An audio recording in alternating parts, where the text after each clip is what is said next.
نئے سال کا آغاز کیسے ہونا چاہیے، اور اسلامی یہ ہمارا ایک ایونٹ ہی کہہ لیں اس کو،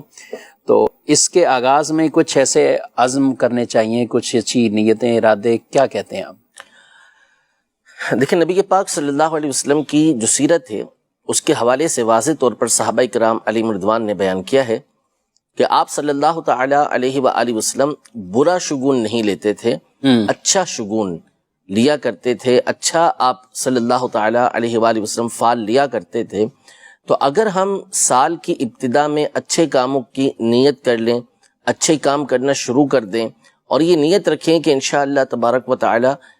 یہ جو شروع ہم کر رہے ہیں، اللہ پاک پورے سال ہمیں اس کی توفیق عطا فرمائے، اور پھر پورے سال کے بعد اللہ پاک پوری زندگی ہمیں یہ نیک کام کرنے کی توفیق عطا فرمائے، تو یہ ایک اچھا شگون ہو جائے گا۔ یعنی آپ نے کوئی نیا اچھا کام شروع کر دیا، مثال کے طور پر محرم کا مہینہ شروع ہو رہا ہے، اس میں امام حسین رضی اللہ تعالی عنہ کی عظیم قربانیاں ہیں، نیت کر لی کہ انشاءاللہ تبارک و تعالی جو سادات کرام ہیں ان کے ساتھ سارا سال زیادہ سے زیادہ حسن سلوک کروں گا، جو ان میں سے ہیں کہ جن کی مدد کی جا سکے تو میں ان تک مدد پہنچاؤں گا، یہ نیت کر لے تو انشاءاللہ تبارک و تعالی اس کی برکتیں اسے حاصل ہوں گی۔ تو یہ اچھی نیتوں کے ساتھ بندہ اگر سال کی ابتدا کرے گا تو انشاءاللہ تبارک و تعالی یہ ایک اچھا شگون ہوگا، اور بندہ امید ہے کہ پھر سارا سال اچھے طریقے سے اللہ پاک کی عبادت اور اس کی اطاعت و فرما برداری میں زندگی گزار سکے۔